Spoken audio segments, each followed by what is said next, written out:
क्या आपके घर में एलपीजी सिलेंडर के साथ पीएनजी कनेक्शन भी है?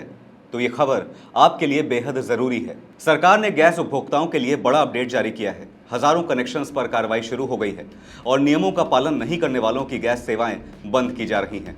क्या है पूरा मामला, जानेंगे इस रिपोर्ट में। नमस्कार, आप देख रहे हैं आपका अपना न्यूज चैनल सत्य सर्वोच्च न्यूज और मैं हूं सोम।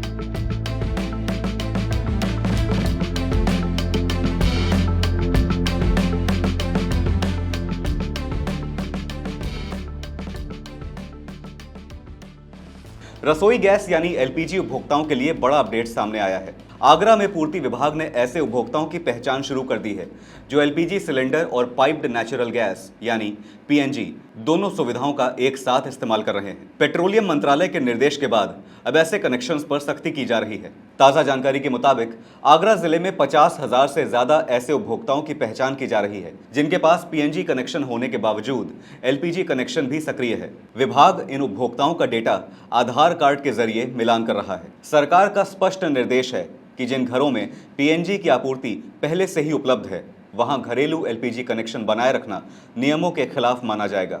ऐसे उपभोक्ताओं को अपना एलपीजी कनेक्शन सरेंडर करना होगा। सबसे अहम बात यह है कि सिर्फ दोहरे कनेक्शन ही नहीं बल्कि आधार सत्यापन यानी ई-केवाईसी भी जांच के दायरे में है। पूर्ति विभाग उपभोक्ताओं के रिकॉर्ड का आधार से मिलान कर रहा है। जिन उपभोक्ताओं का सत्यापन पूरा नहीं होगा या जिनकी जानकारी मेल नहीं खाएगी उनकी गैस बुकिंग और रीफिल सेवाएं प्रभावित हो सकती हैं। दरअसल सरकार का मकसद घरेलू एलपीजी की उपलब्धता बढ़ाना और दोहरे लाभ लेने वाले उपभोक्ताओं की पहचान करना है। गैस की आपूर्ति पर दबाव कम करने के लिए यह कदम उठाया गया है। इससे पहले मार्च महीने में भी सरकार ने स्पष्ट किया था कि पीएनजी कनेक्शन रखने वाले उपभोक्ता एलपीजी सिलेंडर नहीं रख सकेंगे। उस समय आगरा में 70,000 से अधिक उपभोक्ताओं के प्रभावित होने की आशंका जताई गई थी। वहीं 50,000 से ज्यादा उपभोक्ताओं की एलपीजी बुकिंग केवाईसी संबंधी कारणों से अटकने की बात भी सामने आई थी। आगरा में चल रही कार्रवाई के तहत अब उपभोक्ताओं के आधार नंबर, गैस एजेंसी रिकॉर्ड और पीएनजी डेटा का मिलान किया जा रहा है। मिलान पूरा होने के बाद पात्रता के आधार पर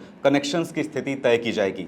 इसके साथ ही जिले में नए पीएनजी कनेक्शन देने की प्रक्रिया भी तेज कर दी गई है। जिला पूर्ति अधिकारी आनंद कुमार के अनुसार जिले में 87 गैस एजेंसियां कार्यरत हैं और कुल एलपीजी उपभोक्ताओं की संख्या लगभग 13.57 लाख है। इनमें 3.40 लाख लाभार्थी प्रधानमंत्री उज्ज्वला योजना से जुड़े हैं। दूसरी ओर शहर में 75,000 से अधिक पीएनजी उपभोक्ता हैं। विभागीय जांच में पता चला है कि इनमें से 50,000 से ज्यादा उपभोक्ताओं ने पीएनजी कनेक्शन लेने के बावजूद अपने एलपीजी कनेक्शन सक्रिय रखे हुए हैं और नियमित रूप से गैस सिलेंडर भी प्राप्त कर रहे हैं। डीएसओ ने बताया कि पेट्रोलियम मंत्रालय पहले ही ऐसे उपभोक्ताओं से स्वेच्छा से अपना एलपीजी कनेक्शन सरेंडर करने की अपील कर चुका है, लेकिन जिन लोगों ने अब तक ऐसा नहीं किया है उनके एलपीजी कनेक्शन निलंबित किए जाएंगे। हालांकि विभाग ने स्पष्ट किया है कि इन कनेक्शंस को पूरी तरह समाप्त नहीं किया जा रहा बल्कि केवल सस्पेंड किया जा रहा है। यदि भविष्य में किसी कारण से उपभोक्ता को फिर से एलपीजी सिलेंडर की आवश्यकता पड़ती है तो निर्धारित प्रक्रिया पूरी कर वो अपने निलंबित कनेक्शन को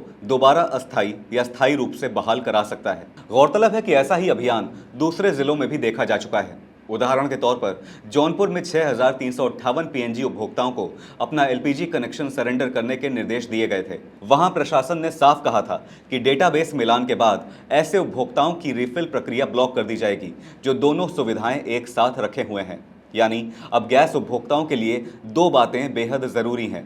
पहली, अगर आपके घर में पीएनजी कनेक्शन है तो एलपीजी कनेक्शन की स्थिति तुरंत जांच लें। दूसरी, अपने गैस कनेक्शन का आधार सत्यापन और ई-केवाईसी जरूर पूरा कर लें, क्योंकि नए नियमों के तहत डेटा मिलान में गड़बड़ी मिलने पर गैस बुकिंग रुक सकती है, रिफिल नहीं मिल सकता और जरूरत पड़ने पर कनेक्शन भी निलंबित किया जा सकता है। फिलहाल आगरा में 50,000 से अधिक उपभोक्ता जांच के दायरे में हैं और पूर्ति विभाग की कार्रवाई लगातार जारी है। ऐसे में यदि आपके घर में भी गैस कनेक्शन है तो ये अपडेट आपके लिए जानना बेहद जरूरी है। आपकी इस मामले पर क्या राय है, हमसे जरूर साझा कीजिएगा। फिलहाल इस खबर पर इतना ही। देश और दुनिया की बड़ी और अहम खबरों के लिए बने रहिए सत्य सर्वोच्च के साथ। लाइक, कमेंट, शेयर और सब्सक्राइब करना ना भूलें। अपना और अपनों का ध्यान रखें। धन्यवाद। जय हिंद।